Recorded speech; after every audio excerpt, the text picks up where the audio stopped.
The day could be today that your career is over. Now what do you do?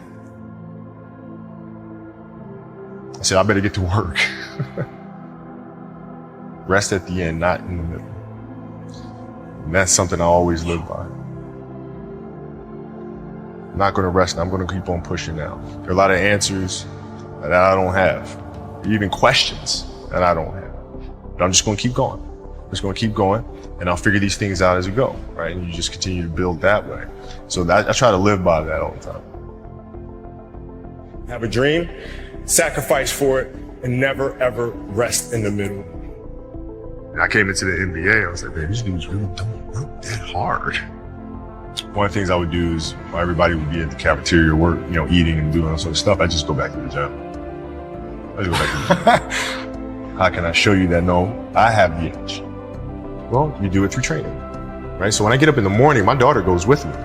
4 a.m.? 4 a.m. My 15-year-old goes with me. She goes with me before school, and it becomes a daddy-daughter thing. That's cool. Through that process, she understands the value of hard work. And so it's through those behaviors is where I find the motivation. I think the definition of greatness is to inspire the people next to you. I think that's what greatness is or should be. It's not something that lives and dies with one person. It's how can you inspire a person to then in turn inspire another person, that then inspires another person. And that's how you create something that I think lasts forever. It's not sit around and it's all happy-go-lucky type. If you're a leader, your job is to get the best out of it. Got to deal with it, face it, learn from it. It's exciting when you win, it's exciting when you lose, because the process should be exactly the same. But the hardest thing is to face that stuff. But what if today is the day that's it? Now what do you do?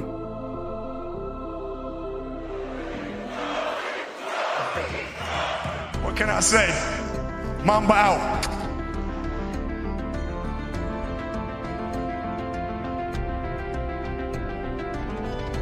My parents were great.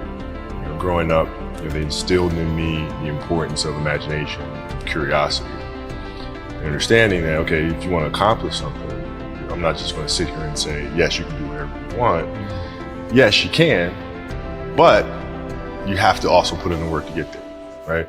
So they taught me that at a really early age, man. And when you grow up as a kid thinking that the world is your oyster, all things are possible if you put in the work to do it, you grow up having that fundamental belief. Who was more influential for you, your father or mother? Both were influential at different points. Yeah. Right. My mom was there on a daily basis. My father was really influential at a really critical time where I had a summer where I played basketball when I was like 10 or 11 years old. And here I come playing and I don't score 1 point the entire summer. Not one. You didn't score once? Not one. Were you in the game? I was in the game. How'd you not score? Because I was terrible. Not a free throw, nothing. Not a lucky shot, not a breakaway layup, 0 points. And I remember crying about it, being upset about it. My father just gave me the hug and said, listen, whether you score 0 or score 60, I'm gonna love you no matter what. Wow. Now that is the most important thing that you can say to a child. Because from there, I was like, okay, that gives me all the confidence in the world to fail. I have the security there. But to hell with that, I'm scoring 60. Let's go. Right. And from there, I just went to work. I stayed with it. I kept practicing. I think that's when the idea of understanding a long-term view became important. Because I wasn't going to catch these kids in a week. I wasn't going to catch them in a year. Right? So that's when I sat down and said, okay, this is going to take some thought. Right? What do I want to work on first? All right, shooting. All right, let's knock this out. Let's focus on this. Half a year, 6 months, do nothing but shoot. Right after that, all right, creating your own shot. You focus. So I started creating a menu of things. When I came back the next summer, I was a little bit better. And then 14 came around, back half 13, 14 years old, and then I was just killing everyone. And it happened in 2 years. And I wasn't expecting it to happen in 2 years, but it did, because what I had to do was work on the basics and the fundamentals. But they relied on their athleticism and their natural ability. And because I stick to the fundamentals, it just caught up to me. And then my body, my knees stopped hurting. I grew into my frame. And then your athleticism once you have the fundamentals, the hard work, the mindset, and you tack on the athleticism, it's game over. Then it was game over. Wow.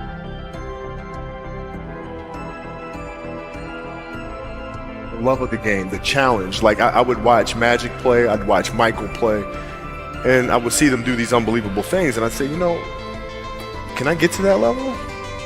I don't know, but let's find out. Let's find out. And so that curiosity to see where I could push this thing led me down that path, I think. With the 13th pick in the 1996 NBA draft, the Charlotte Hornets select Kobe Bryant from Lower Merion High School in Pennsylvania. Greatness lies ahead for this young man. Well, I learned that you have to work hard and you have to approach the game with a serious mindset. There was a stretch in 03 where Shaq was out with an injury. And Phil called me up to his office and said, okay, we need you to really turn on the afterburners to start scoring the ball if we have to win. So I did, and I wound up scoring, I think it was 9 straight games, 40 plus points. 9 straight. 9 straight games. And then Shaq comes back, second to last game of that. And then Phil called me up to his office and says, Kobe, okay, I need you to dial it back. I'm like, why? Like, we're winning. I don't understand. It's because our goal is to win a championship. But if you continue to do this, we'll lose Shaq. We'll lose him. His motivation, his excitement. What triggers him, right? So I need you to pull back so we can pull Shaq forward for June. I mean, that was the big challenge, as you move from, you know, being the single dominant player to understanding, okay, I have to help these other guys. Or lift everyone else up. It's tough. It's more like you put yourself to the side, and you put yourself in their shoes and understand what they're feeling. And then you have to make certain decisions of, okay, what buttons do I need to push for this player to get them to the next level? So it's not sit around and it's all happy go lucky time. The leader, your job is to get the best out of them, even if they may not like it at that time. He was very demanding because he expected everyone to put in the same effort as he was. And that was unrealistic. You're not behind me, you're not in front of me, you're right there parallel with me. Practice was very competitive right away. You know how Kobe is. We was jawing, we had it going sometimes. He didn't let me slip a lot. Times where I get ejected or about to get a technical foul or going off the deep end, he would be there to, you know, set me straight a lot, which helped me out a lot. So we get in the timeout, and he's like, hey, I'm open. I'm like, okay. And so we go out, and same thing comes, hey, I'm open. Okay. And you go, come back in, hey, dude, you gotta throw me the ball. I said, man, fuck that. Get it off the rebound if I miss, bro.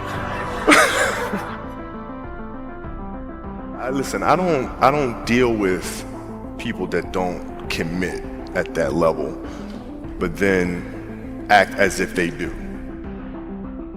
The running joke, he doesn't pass and all this other crap. I mean, that's okay, you know, but I'll take those 5 rings. I'll take 5.